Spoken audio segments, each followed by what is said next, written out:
Gak banyak bacot, lagi-lagi Jokowi tuntaskan proyek mangkrak SBY. Sang mantan nangis di pojokan. Mau tidak mau, suka tidak suka, kepimpinan Pak SBY selama 10 tahun itu meninggalkan apa? Meninggalkan proyek mangkrak, meninggalkan kaum radikal. Apa yang dialami oleh SBY hari ini dengan Partai Demokratnya adalah bukti bahwa logika alam sedang bekerja. Dari Indonesia Merdeka 1945 hingga 2018, desa ini tidak pernah di aspal jalannya. Jalannya sangat menyedihkan, dan pada masa Presiden Jokowi jalan ini barulah di aspal. Jadi bagi kalian yang mengatakan bahwa infrastruktur itu tidak dimakan, memang betul tidak bisa dimakan, tapi asal kalian tahu bahwa dari jalan-jalan inilah kami masyarakat NTT bisa mencari makan. Banyak proyek infrastruktur yang menjadi target utama untuk memajukan dan meningkatkan kesejahteraan ekonomi yang merata di masa pemerintahan Jokowi. Entah itu proyek yang dibangun dari awal atau menyelesaikan proyek mangkrak yang mempunyai daya guna tinggi bagi masyarakat. Salah satunya proyek infrastruktur yang sekitar setengah abad mangkrak dan kini diselesaikan oleh pemerintahan Jokowi. Semenjak memimpin Indonesia pada 2014 silam, Jokowi memposisikan pembangunan proyek infrastruktur sebagai garda terdepan dalam meningkatkan perekonomian di tanah air. Terbatasnya akses transportasi umum dan energi di Indonesia membuat masyarakat hidup dan beraktivitas secara terbatas. Alhasil, roda perekonomian sebuah daerah juga tidak maksimal. Dari sekian banyak proyek infrastruktur yang telah dirampungkan oleh pemerintahan Jokowi, terdapat satu proyek yang setengah abad tak selesai-selesai dan kini berhasil dirampungkan. Lansir dari laman CNBC Indonesia, proyek sistem penyediaan air minum atau SPAM Umbulan sudah hampir setengah abad direncanakan. Namun di tangan Presiden Jokowi lah proyek ini akhirnya kelar. Bahkan pada 2023, sistem jaringan distribusi proyek ini tuntas seluruhnya. Beberapa waktu yang lalu berlangsung rapat koordinasi yang dipimpin oleh Menteri Koordinator Bidang Perekonomian Erlangga Hartarto selaku Ketua Komite Percepatan Penyediaan Infrastruktur Prioritas KPPIP bersama pimpinan kementerian lembaga terkait dan Wakil Gubernur Jawa Timur.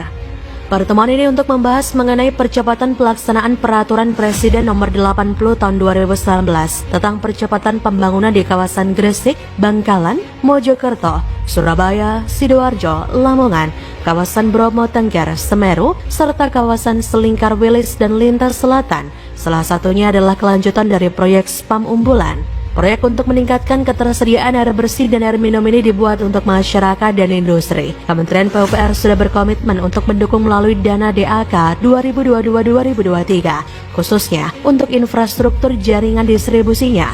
Pemerintah Provinsi Jatim diharapkan dapat mengkoordinasikan kerjasama bisnis dengan pemerintah Kabupaten Gresik dan Kabupaten Sidoarjo. Namun, pemerintah mulai membangun SPAM Umbulan setelah 45 tahun sejak direncanakan pada 1973 silam. Namun sejak saat itu, pembangunan proyek tersebut tiba-tiba lenyap. Kemudian, pada era Presiden SBY, pemerintah kembali melanjutkan proyek ini sejak 2010 dan prakualifikasi 1 tahun setelahnya pada 2011. Pembangunan infrastruktur akan terus kita lanjutkan,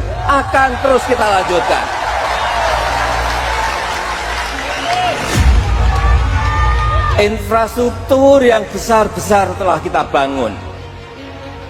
Ke depan kita akan lanjutkan dengan lebih cepat. Ada yang bilang bahwa pembangunan yang dibangun oleh Presiden Jokowi ini adalah kelanjutan dari rencana yang dibuat oleh para mantan. Memang betul, tapi asal kalian tahu bahwa rencana itu bisa dibuat oleh siapa saja. Bahkan anak SD pun bisa membuat rencana itu. Tapi yang perlu kalian ingat adalah tidak semua orang bisa mengeksekusi rencana itu. Saya merasa sudah melakukan semuanya. I have done my best, ya, semampu saya, sekuat tenaga.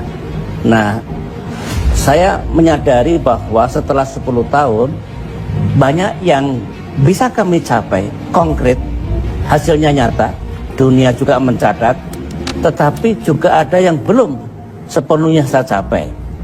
Itu juga konkret. Spam Umbulan merupakan proyek sistem penyediaan air pertama yang menggunakan skema kerjasama pemerintah dan KPBU dan masuk dalam proyek strategis nasional dan proyek prioritas. Meski demikian, kala itu proyek ini tidak mendapatkan minat lebih dari sektor swasta. Proyek Spam Umbulan akhirnya kembali dilanjutkan pada pemerintahan Presiden Jokowi. Proyek ini menelan biaya hingga 2,05 triliun yang digarap oleh PT Meda Adia Tirta Umbulan yang merupakan konsorsium PT Medcogas Indonesia dan PT Bangun Cipta Kontraktor.